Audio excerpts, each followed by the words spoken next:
Bismillahir Rahmanir Rahim. Welcome back. And we were talking about motivation and performance measurements and performance management perspectives in terms of rewards and compensations. Our opening topic for today is linking performance and feedback and different aspects which we have to address in this regard. They are, number one, why we have to link performance and rewards. We'll be talking about its rationality. Then options for linking performance and rewards. And then we'll be talking about prerequisites for success. So these are the main topics which we have to address under this concern of linking performance and pay. Now, first of all, let's see why we have to relate performance and pay. There are three main aspects because of which we have to link the performance and pay. The first aspect is obviously the motivation, जिसके बारे में हमने पिछले sessions में बात की. The second would be the message carried in performance for the association of rewards and salaries. And the third aspect would be that to maintain equity. So these are the three main causes, reasons for which we have to think in terms of relating performance with the pay. When we talk about motivation, it is said that motivating staff to lift their performance and increase their competence and skills. So people would be knowing कि उनकी evaluation उनकी performance के ऊपर based होगी, and if they are high performers they would get more, and if they are low performers so obviously they would get less. So if the people are looking for more and more compensation, अगर वो अपने status of life को बेहतर करना चाहते हैं, अगर वो अपने standard of life को बेहतर करना चाहते हैं, तो उसके लिए जो requirement है वो obviously first of all they have to come up with performance. इससे रिलेटेड एक बड़ा मशहूर ऑर्गेनाइजेशनल बिहेवियर में हाइपोथेसिस यूज किया जाता है, और वो हाइपोथेसिस जो है माजी का वो ये था कि happy workers are productive workers. लेकिन बहुत सी जब रिसर्च कंडक्ट की गई तो इट वाज एविडेंट कि if the workers are happy why should they be productive. Okay, so अब इस हाइपोथेसिस को चेंज कर दिया गया, and the new hypothesis we have is that productive workers deserve to be happy. Okay, so rather than saying that happy workers are productive workers, ये माजी की दास्तान हो गई है, because बहुत हमें research evidence ये मिला कि if they are happy, why should they be productive? इसको तब्दील कर दिया गया, और अब जो तब्दील वर्जन आपके साथ में पिछली डिस्कस कर रहा हूं, और वो ये है कि productive workers deserve to be happy. So first of all, you have to show your productivity. First of all, you have to show your performance. Unless and until you don't show your productivity and performance, तो obviously आपको happy नहीं किया जाएगा, आपको motivate नहीं किया जाएगा, either with intrinsic or extrinsic rewards. That is the first reason why we have to relate pay to performance. The second reason, as it is written on the slide, that it carries a message that sending signals that organization regards performance as importance. For example, reinforce values. Okay, so those people who meet up with the organizational requirements, जो organisation के long term objectives को achieve करने में मदद देंगे, जो organisation की performance in terms of productivity, profitability and satisfaction को बढ़ाने में मदद देंगे, so only they are the people who would be rewarded. Okay, seniority based या कोई और अदर मेथड हम यूज नहीं करेंगे to get the reward or compensation. So that is the message which organizations need to convey to their people, their internal customers. Okay. The third reason that why to relate pay to performance is talking about equity. And equity, obviously we all understand that now, that belief that it is right and proper to rate pay to people's contribution or performance. तो ऐसा नहीं हो कि somebody is working less and getting more, और ऐसा नहीं हो कि somebody is working more and getting less. So इससे equity maintain नहीं होगी, और अगर equity maintain नहीं होगी तो obviously justice नहीं होगा, fairness नहीं होगी. सो हमने इस बात को इंश्योर करना है कि to maintain the equity there should be relationship of performance and reward. Okay, जैसे हम इक्विटी के कैलकुलेशन में बात करते हैं आउटपुट टू इनपुट रेशो, तो जब तक आप आउटपुट इनपुट रेशो को आपस में कोरिलेट नहीं करेंगे तब तक ऑब्वियसली आप इक्विटी के पैरामीटर्स को मेंटेन नहीं कर पाएंगे, और नतीजतन वहां पर green circle employees, red circle employees जैसे जो प्रॉब्लम्स एंड इश्यूज हैं दे वुड बी इवॉल्विंग। ओके, और एक और इसमें जो बड़ी इंपॉर्टेंट बात है और वो ये है कि we have to be rewarding what matters. So what matters means कि ऑर्गेनाइजेशन के लिए आखिर इंपॉर्टेंट है क्या। ओके, तो ऑर्गेनाइजेशन के लिए चूंकि इंपॉर्टेंस जो है वो परफॉर्मेंस की है इन terms of profitability, productivity and satisfaction of the stakeholders, therefore organization reward and compensate भी इन्हीं aspects को वो करेगी। और obviously इस सारे मॉडल को हमें आगे चलकर न्यूमेरिकल डिस्क्रिप्शंस में वो ट्रांसलेट वो करना होगा, सो दैट हम नंबर सेंस में बात कर सकें कि कितनी परफॉर्मेंस, कितना रिवॉर्ड वो गेट करेगी। अब अगेन इस केस में भी हमें एक माइंडसेट चेंज करने की जरूरत है। सो माइंडसेट के केस में माजी में जो बात समझी जाती थी कि आपका जो रिवॉर्ड एंड कंपनसेशन है, आपका जो सोशल स्टेटस है, that is perhaps entitlement focus. Entitlement का मतलब आप डेजिग्नेशन के सेंस में भी ले सकते हो, जैसा कि यहां पर लिखा है कि a sense of entitlement created when people receive something they want without having to do anything special for it. ठीक है, जैसे यू ओ मी, जैसे आप ये चीज अज्यूम कर लो, फॉर ग्रांटेड ले लो कि देयर इज समथिंग जो आप शायद ऑलरेडी डिजर्व करते हो, शायद आपका जो टाइटल है, आपकी जो डेजिग्नेशन है, आपकी रिवॉर्ड और कंपनसेशन उस टाइटल और डेजिग्नेशन के साथ एसोसिएटेड है। हालांकि दरअसल ऐसा नहीं होता है, आपका रिवॉर्ड और कंपनसेशन कभी भी आपके टाइटल के साथ एसोसिएट वो नहीं होनी चाहिए। So whatever title you are having, whatever designation you are working at, whatever level of hierarchy you are appointed, ये चीजें मैटर नहीं करती if you are not performing. So जो असल चीज मैटर कर रही है, that is one and only thing known as performance. So जो mindset हम चेंज कर रहे हैं, उस mindset में entitlement focus से we are moving towards the performance focus. As the performance focus is written on the slide, that people frequently rewarded for achievements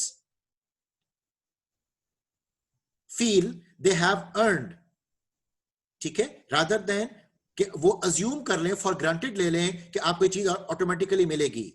So what they receive and do what is necessary to achieve desired results. तो आपको ये feeling देना मकसद है, आपको इस तासुर पे लेके आना जरूरी है कि जब तक आप परफॉर्म नहीं करेंगे, you would not get the required compensation and you would not be able to fulfill your needs. So you owe me से जो shift of mind create हो रहा है, that is like show me the goal and I'll go for it. ठीक है, आप मुझे performance दिखाइए, मैं आपको रिवॉर्ड वो दूंगा। अब इसी शिफ्टिंग ऑफ माइंडसेट में जो एंटाइटलमेंट फोकस का तस्वर था, उसमें रेगुलर पे इंक्रीजेस हुआ करती थी। जैसे बहुत से गवर्नमेंट सेक्टर में एक सालाना इंक्रीमेंट जो है वो लाजमी लग जाता है, गवर्नमेंट अनाउंस कर देती है इंक्रीमेंट, और वो इंक्रीमेंट तमाम लोगों को एक प्रोपोर्शन से वो लगा दिया जाता है। लेकिन प्राइवेट सेक्टर इस बात से एग्री नहीं करता है। प्राइवेट सेक्टर में पर्टिकुलरली अगर आप काम नहीं कर रहे हो तो you would not be able to get what you desire. Okay, तो रेगुलर पे इंक्रीज का कॉन्सेप्ट एंटाइटलमेंट फोकस की हद तक था, माजी में यकीनन था, लेकिन अब हाल में और मुस्तकबिल में इसकी इंप्लीकेशन कोई खास इंपॉर्टेंस वो नहीं रखती। Second is CPI linkage. एक फूड बास्केट का कॉन्सेप्ट वो दिया गया, कंज्यूमर प्राइस इंडेक्स को कैलकुलेट किया गया, जिससे कि तमाम लोगों की जो जरूरियात जिंदगी हैं उनके हवाले से एक वैल्यू कैलकुलेट की गई कि एक एवरेज इंक्रीज ऑफ सैलरी वो कितना होना चाहिए। तो एंटाइटलमेंट फोकस के दौर में obviously CPI consumer price index के साथ आप चीजों को एसोसिएट करते थे, फूड बास्केट की वैल्यू कैलकुलेट करते थे, लेकिन in the modern world we don't have any such aspect. And another aspect of entitlement focus was that most people get a bonus. Okay, जबकि performance based में सिर्फ जो high performer होगा they would be getting what they would be actually deserving. Okay, so therefore entitlement focus के case में जो हमारे पास प्रॉब्लम्स एंड इश्यूज आए, they were no consequence for poor performance. अगर अब कोई पुअर परफॉर्मर है, वो ठीक से काम नहीं कर रहा है, तो उसको इस बात का अंदाजा है कि ऑलरेडी उसकी सैलरी में एक पर्टिकुलर इंक्रीज हो जाएगा, उसकी जो इंक्रीज को कैलकुलेट किया जाएगा सीपीआई इंडेक्स के मुताबिक, और बोनस भी उसको मिल जाएगा चाहे वो काम करे या ना करे। So people take for granted what they have and expect more. So ये सबसे बड़ा डायलेमा है जब आप किसी भी एस्पेक्ट को फॉर ग्रांटेड ले लो। सो परफॉर्मेंस फोकस के ऊपर बात की जानी शुरू हुई, और परफॉर्मेंस फोकस में जैसा कि यहां पर आपके सामने स्लाइड में दर्ज है कि performance is measured rather than regular increase आपकी की जाएगी, success is reinforced rather than CPI linkage, और बोनस सबको मिलने की बजाय हाई परफॉर्मर्स गेट मोर। ठीक है, सो ये बात ज्यादा रैशनल थी, ये बात ज्यादा अपीलिंग है, और ये बात ज्यादा प्रैक्टिकल है। सो उस केस में पुअर परफॉर्मेंस की कोई गुंजाइश हमारे पास बाकी नहीं बचती। सो परफॉर्मेंस फोकस के केस में people held accountable and desired behaviour is encouraged and supported. Okay, so these are the aspects जिसके जरिए हम माइंडसेट को जो तब्दील कर रहे हैं वो एंटाइटलमेंट फोकस से परफॉर्मेंस फोकस पर वो लेकर आ रहे हैं। सो ऑब्वियसली जो आप सीपीआई लिंकेज की बात भी कर रहे थे, that CPI linkage was something कि जिसमें आप एक एवरेज शख्स का जो एक जरूरियात जिंदगी का पैरामीटर हो सकता है, आप उसी को इवैल्यूएट कर लेते थे। ठीक है, सो इसमें अब बैकएंड के ऊपर इकोनॉमिक मॉडल्स कौन से चल रहे हैं, हम उसमें बहुत ज्यादा इंटरेस्टेड नहीं है, rather than we are interested in the fact कि एक गवर्नमेंट अनाउंस्ड जो अमाउंट है that is being given to the people जो उस सेक्टर में, उस इकोनॉमी में वो ऑपरेट कर रहे हैं।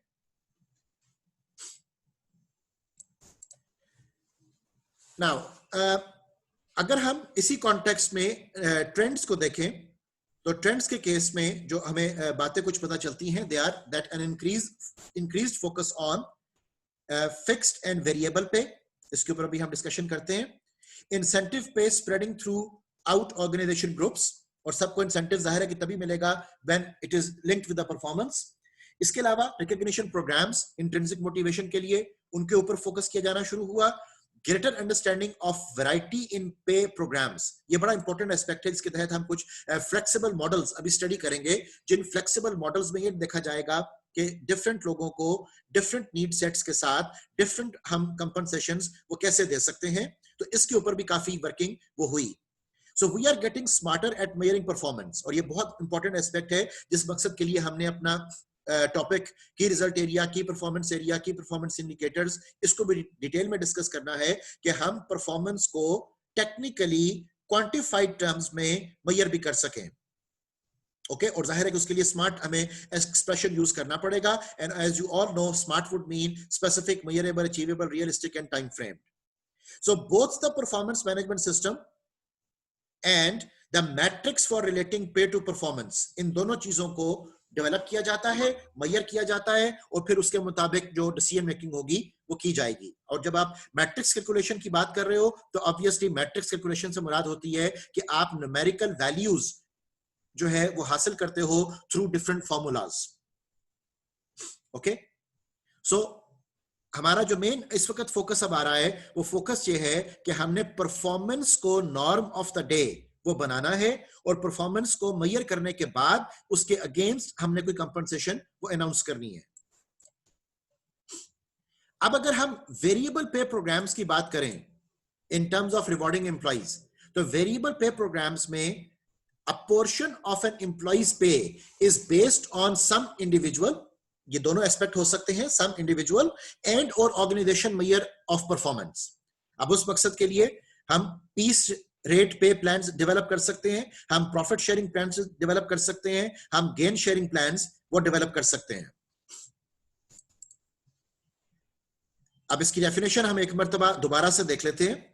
हमने इसको शायद पिछले सेशंस में भी डिस्कस किया था, लेकिन एक रिकैप के लिए, बिकॉज इसकी कंटिन्यूएशन में हमने अगली बात करनी है।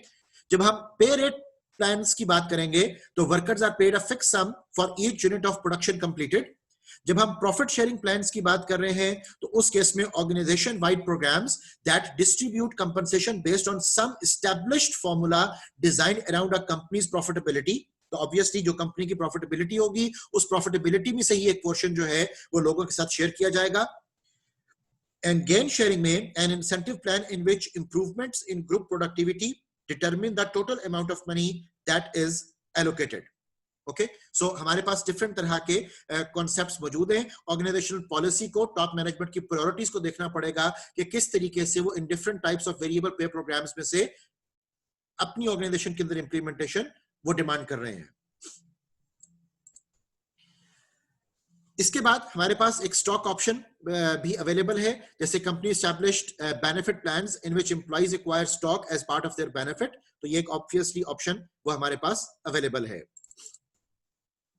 स्किल बेस्ड पे प्लान्स, ये भी हमारा रिकैप के सिलसिले में पॉइंट आ रहा है.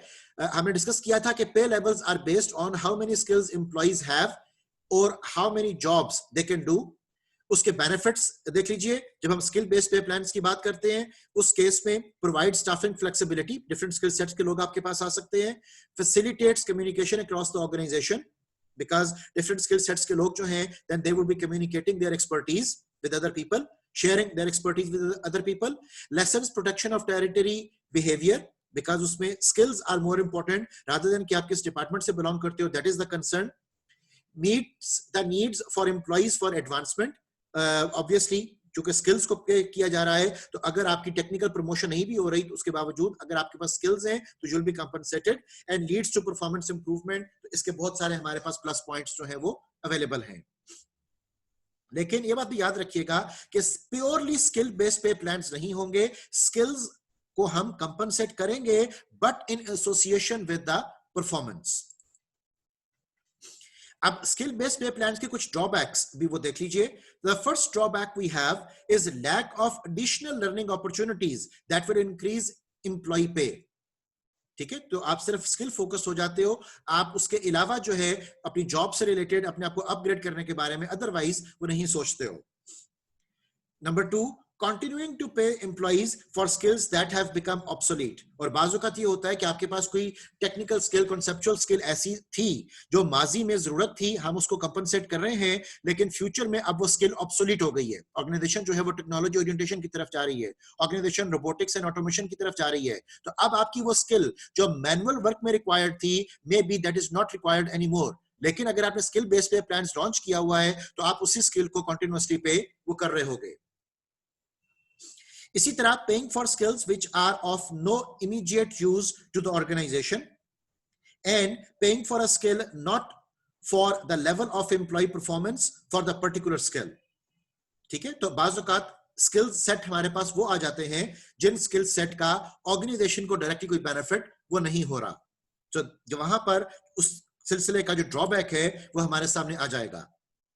और जब आपने स्किल बेस्ड पे प्लान्स को डेवलप करना हो तो उस केस में ऑब्वियसली हमने जो माजी में थ्योरीज पढ़ी थी, equity theory, reinforcement theory, ERG theory, McClelland's need for achievement theory, इन तमाम थ्योरीज के कॉन्सेप्ट्स को वो पस मंजर में हमें रखना पड़ेगा ताकि हम आइडेंटिफाई ये भी साथ साथ करते रहें कि स्किल्स का लोगों की नीड्स के साथ भी क्या ताल्लुक वो है.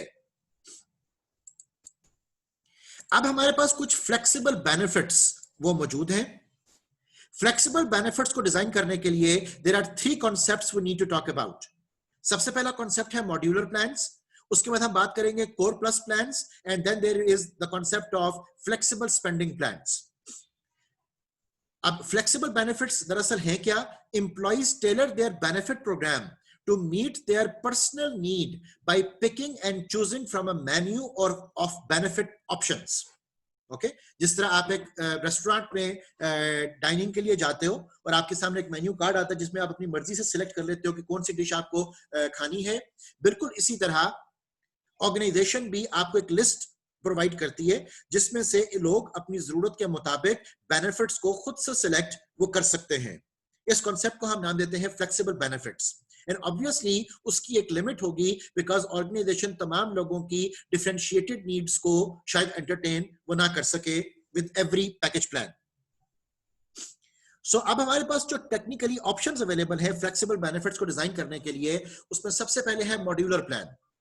मॉड्यूलर प्लान का मतलब है pre designed benefits packages for specific group of employees. अब ये ग्रुप ऑफ एम्प्लॉइज आपके डिफरेंट हायरार्की के भी हो सकते हैं, ये ग्रुप ऑफ एम्प्लॉय आपके डिफरेंट ऑर्गेनाइजेशन और एसपीयूज के भी हो सकते हैं। सो आपने डिफरेंट पैकेज डिजाइन कर लिए डिफरेंट तरह के ग्रुप्स ऑफ एम्प्लॉइज को एंटरटेन करने के लिए। The second is spending plans, flexible spending plans. इसका मतलब क्या होगा?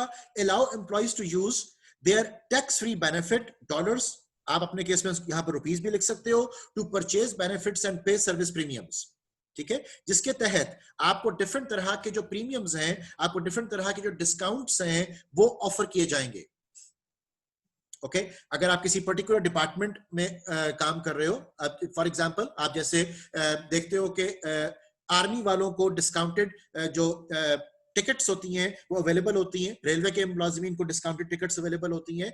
इस तरह डिफरेंट ऑर्गेनाइजेशंस वो लोगों की जरूरियात जिंदगी को पूरा करवाने के लिए डिफरेंट तरह के टैक्स फ्री बेनिफिट्स, डिफरेंट तरह के सर्विस प्रीमियम्स वो ऑफर करते हैं। तो इसका टर्म हमारे पास बन गया फ्लेक्सिबल स्पेंडिंग प्लान्स, जो कि फ्लेक्सिबल बेनिफिट्स की एक और ऑप्शन हमारे पास अवेलेबल है। इसी तरह another option we have is core plus plans, और कोर प्लस प्लान्स में इट इज सेड कि a core of essential benefits and a menu like selection of other benefit options. इसका मतलब क्या होगा कि कुछ जो बेनिफिट्स हैं वो ऑर्गेनाइजेशन सब लोगों को प्रोवाइड करेगी, और कुछ ऑप्शंस जो हैं वो लोगों के पास चॉइस होगी कि सपोज अगर 10 ऑप्शंस की लिस्ट है उसमें से आप कोई सी 2 या 3 पिक कर लो। ओके आप किसी एम्प्लॉय की प्रेफरेंस ये है कि उसको हेल्थ इंश्योरेंस पैकेज बेहतर चाहिए, किसी एम्प्लॉय की प्रेफरेंस ये है कि उसको बच्चों का pick and drop from school चाहिए, कुछ लोगों को हाउस रेंट चाहिए, कुछ लोगों को मोबाइल एंड पेट्रोल एक्सपेंस अगर मिल जाए तो वो ज्यादा बेहतर गुजारा कर सकते हैं। सो डिफरेंट तरह की options people would be availing. Okay तो ये 3 हमारे पास मॉडल्स अवेलेबल हैं, जिन मॉडल्स को यूज करके हम अपनी ऑर्गेनाइजेशन का जो पॉलिसी स्ट्रक्चर है उसको डिजाइन वो कर सकते हैं। So in addition to these options जो हमने अभी लास्ट स्लाइड में डिस्कस की, it is said that performance related salary progression, ये भी आपका कॉन्सेप्ट इंट्रोड्यूस होना चाहिए, जिसमें कि हम इसको मेरिट पे के नाम से भी जानेंगे, और इसमें ऑब्वियसली आपके परफॉर्मेंस मेजर्स वो डिफाइंड होंगे, क्वांटिफाइड होंगे, और उनके अगेंस्ट आपको कंपनसेशन वो मिल रही होगी।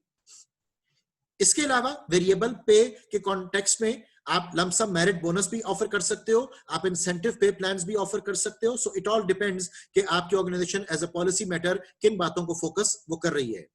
इसी तरह सक्सेस शेयरिंग की जब हम बात करें तो स्मॉल ग्रुप इंसेंटिव्स, जिसमें के जो कि एसोसिएटेड होंगे with cost reduction, customer goal, quality improvement जैसे टारगेट्स के साथ, and gain sharing, profit sharing, we are already discussing these factors। इन तमाम के हवाले से सक्सेस शेयरिंग वो इंट्रोड्यूस की जा सकती है। और इसके अलावा याद रखिएगा कि हमने हर्सबर्ग के मॉडल में भी डिस्कस किया था कि people are also looking for intrinsic motivation, तो recognition focus is one of the important things we need to talk about.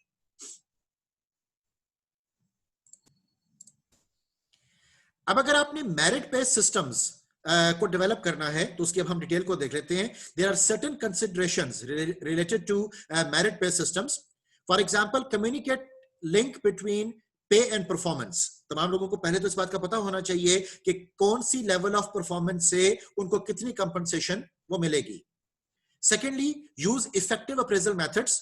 उसके हम मेथड्स के ऊपर बात करेंगे कि हमारे पास कौन कौन सी टेक्निक्स हैं अप्रेजल करने की। Then establish increase amounts and types. तो तमाम लोगों को इस बात का भी पता हो कि किस लेवल ऑफ परफॉर्मेंस के साथ कौन सा रिवॉर्ड कैसे एसोसिएटेड है और वो कब मिल पाएगा, और जिसके के तहत आपकी इक्विटी भी वायलेट ना हो रही हो और कोई भी लीगल आपके खिलाफ कंप्लेंट जो है वो भी लॉन्च ना हो।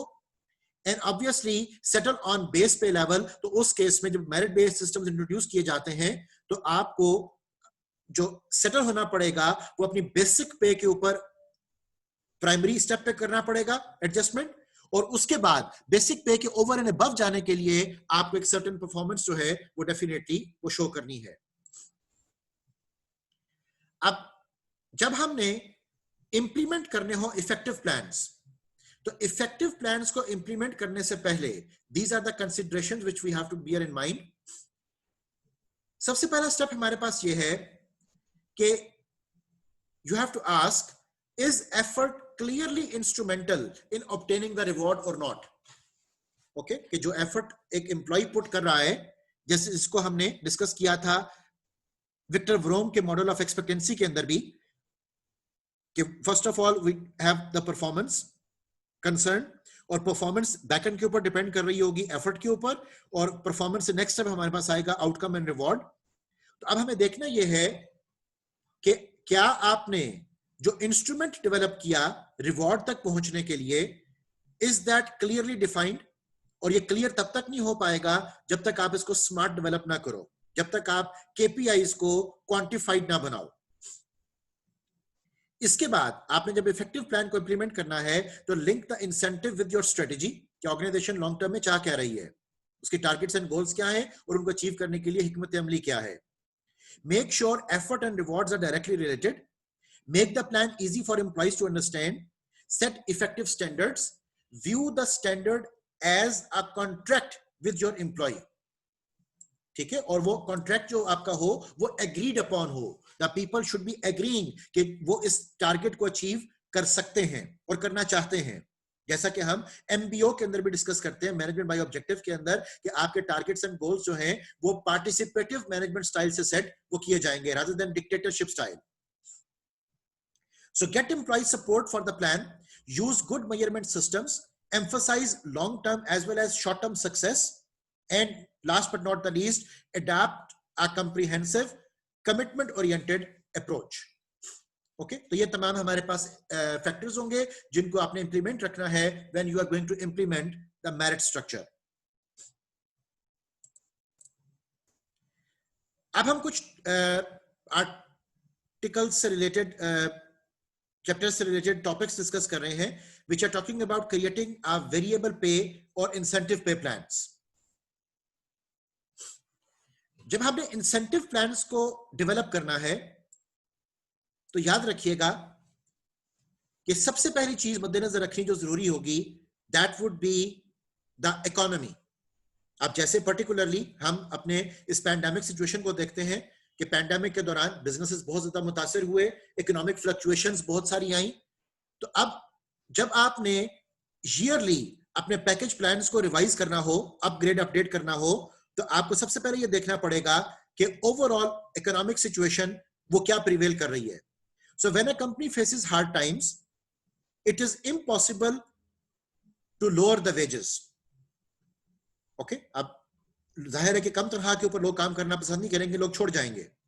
So that is why it is said it is impossible to lower the wages. लेकिन प्रॉब्लम क्या आ रही है कि company is not having good economic standard, good economic standing.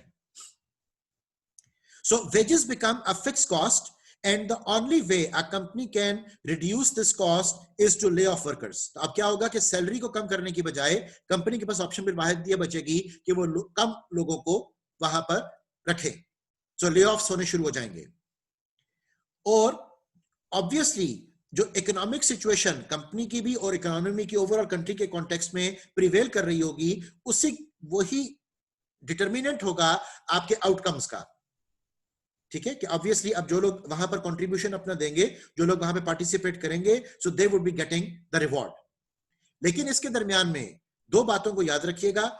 एक कि a well designed plan will give employees a personal interest in the company success.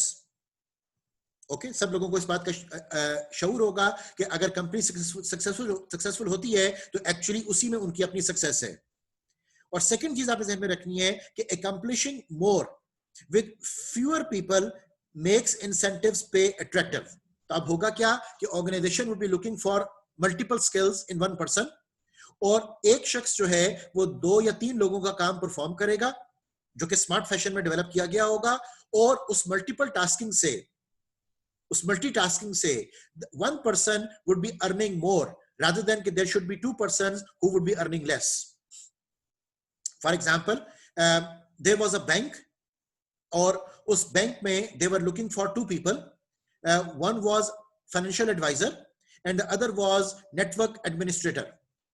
Okay, और उन दोनों को वो एक पर्टिकुलर अमाउंट ऑफ सैलरी वो देना चाहते थे. So 2 designations, network administrator and financial adviser, और दोनों की एक पर्टिकुलर सैलरी वो ऑफर्ड है.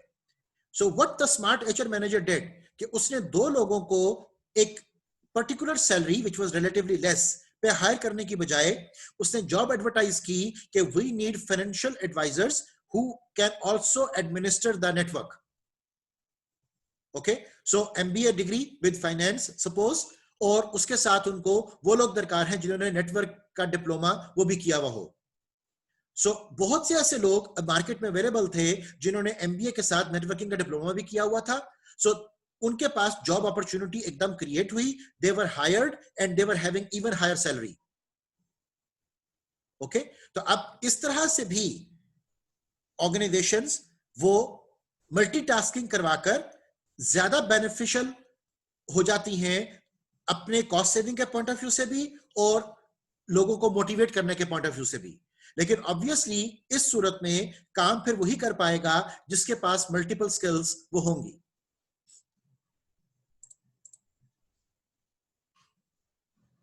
अब हम ये देखते हैं कि वो कौन सी जॉब्स हैं जिनके लिए इंसेंटिव पे प्लान सूटेबल होगा.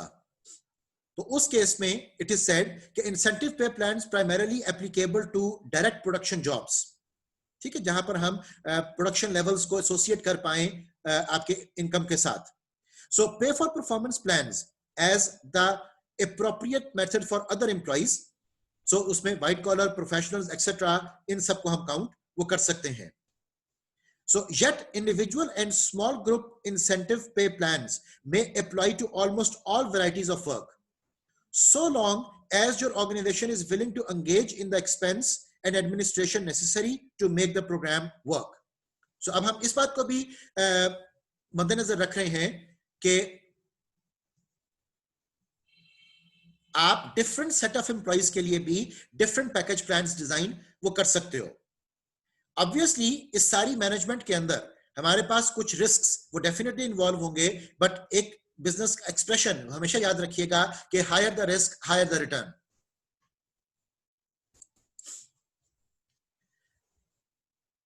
The next topic we are looking at is various types of an incentive pay plan.